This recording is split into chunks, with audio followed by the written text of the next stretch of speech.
가슴을 쥐어짜는 듯한 통증이 30분 이상 계속되고 호흡곤란이 나타난다면 최대한 빨리 병원을 찾아야 합니다. 적절한 응급 조치를 하지 못하면 사망에까지 이를 수 있다고 하는데요. 오늘 내 몸 보고서에서는 돌연사의 주범 심근경색에 대해 알아보겠습니다. 인천성모병원 심장혈관내과 이관용 교수와 함께합니다. 어서 오세요. 안녕하세요. 네, 반갑습니다. 자, 심근경색, 한국인의 사망 원인 2위로 알려져 있습니다. 네. 특히나 예고 없이 찾아와서 돌연사의 위험률이 참 높다고 하는데 네. 우선 이 심근경색이 어떤 질환인지 자세하게 설명해 주시죠. 네.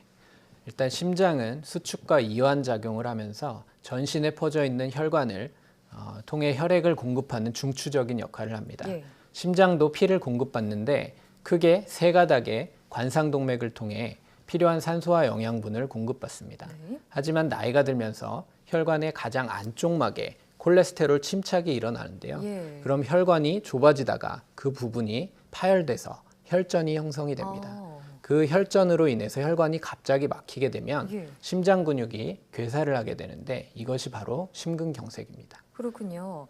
자, 이해를 돕기 위해서 심혈관 조영술 사진을 보면서 설명해 드리겠습니다.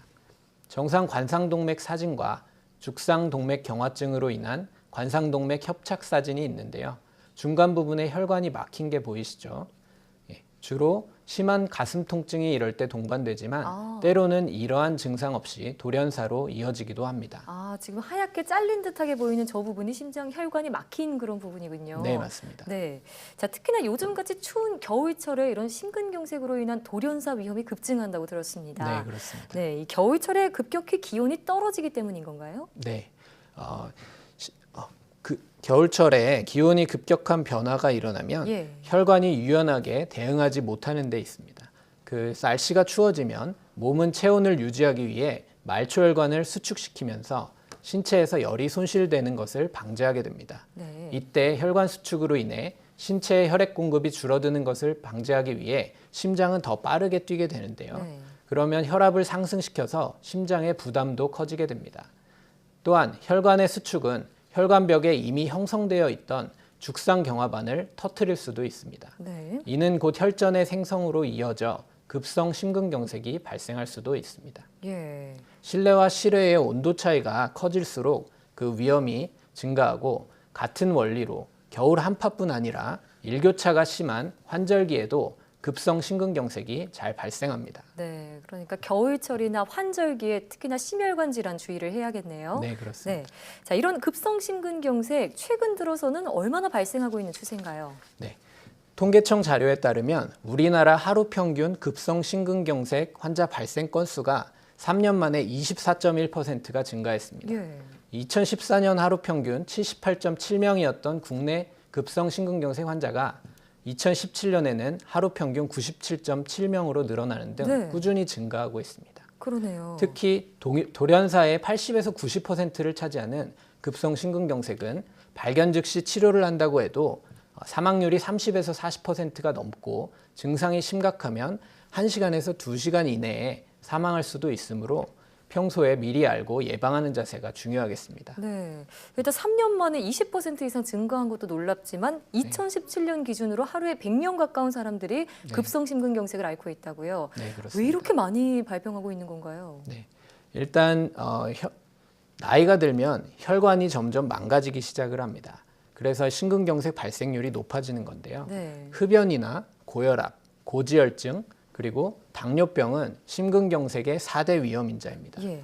이런 만성질환이 있으면 일반인보다 6배 정도 더 위험한 것으로 알려져 있으며 이 같은 만성질환을 제대로 관리하지 않을 때 위험은 더 커지게 됩니다. 네. 심장질환으로 사망한 가족력이 있는 경우 그 위험이 3배에서 4배 정도 더 높은 것으로 알려져 있으며 이외에 비만이나 육식 위주의 식습관 등도 심근경색의 위험을 높일 수 있습니다. 네, 그렇군요. 그러니까 유전적인 영향뿐만이 아니라 환경적인 요인까지 작용한다는 말씀인데요. 네, 그렇습니다.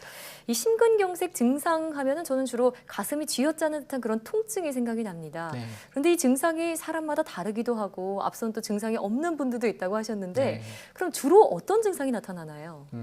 말씀하셨듯이 심근경색의 증상은 사람마다 다를 수 있습니다. 그렇지만 대표적인 증상을 아는 게 중요한데 대표적 증상은 가슴을 쥐어짜는 양상의 통증이고요. 네. 이같이 심한 가슴 통증이 30분 이상 지속되기도 하고 대부분 호흡곤란과 함께 나타납니다. 네. 또 가슴의 정중앙이나 약간 좌측에서 시작된 통증이 어깨나 목, 팔로 퍼져나가는 방사통을 일으키기도 하고 네. 심장 두근거림이나 이 식은땀이 같이 발생하기도 합니다. 예. 하지만 환자에 따라서 가슴 통증을 호소하기도 전에 갑작스러운 의식불명이나 심장마비로 응급실에 실려가는 경우도 있고 고령의 환자에서는 가슴 통증 없이 구토만 하거나 속이 쓰린 느낌 같은 경우도 있어서 예. 소화불량으로 오인하는 경우가 있어 전문가의 진료가 꼭 필요하겠습니다. 아, 그러니까 마치 체한 것 같은 그런 느낌이에요. 네. 일단 대표적인 증상은 심장의 통증이다라고 말씀을 해주셨습니다.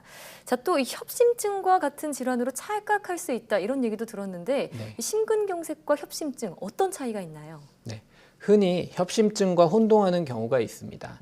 협심증은 말하자면 죽상동맥 경화로 인해 아까 말씀드린 관상동맥이 좁아진 상태에서 운동이나 아니면 스트레스 등으로 심장 근육의 산소 소모량이 증가할 때 발생하는 가슴의 통증을 일컫는 말입니다. 예. 근데 이제 심근경색은 협심증이 점점 악화되면서 좁아진 부분이 혈관이 터지면서 네. 혈전이 생성돼 완전히 막혀서 심장 근육이 괴사하는 질환입니다. 예. 쉽게 말하면 이제 좁아져 있느냐 아니면 완전히 막혔느냐로 이제 차이가 있다고 볼 수 네. 있겠습니다. 그러니까 더 심각한 게 심근경색이다 이런 말씀이게 네네. 되네요.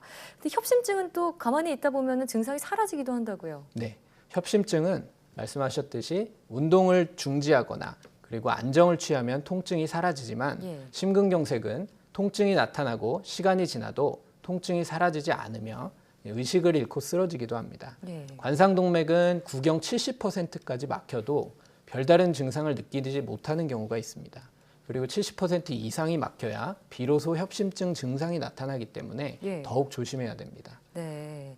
자, 예. 자, 그만큼 정말 심근경색은 치료도 중요하지만 예방도 참 중요할 것 같은데요. 그러기 위해서는 적절한 운동이 필수겠죠. 네네. 어떤 운동법이 좋을까요? 심근경색을 예방하려면 일단 운동하는 방법은 예.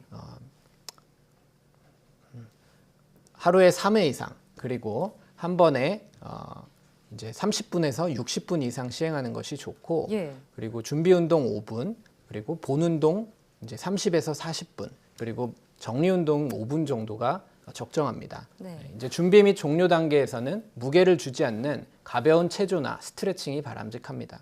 운동의 강도는 땀이 조금 나고 숨이 약간 가쁜 정도가 좋습니다. 예. 또한 한파 속에서 갑작스러운 운동을 하면 심근경색의 위험을 높이기 때문에 실외 운동보다는 실내 운동을 하는 편이 더 도움이 됩니다.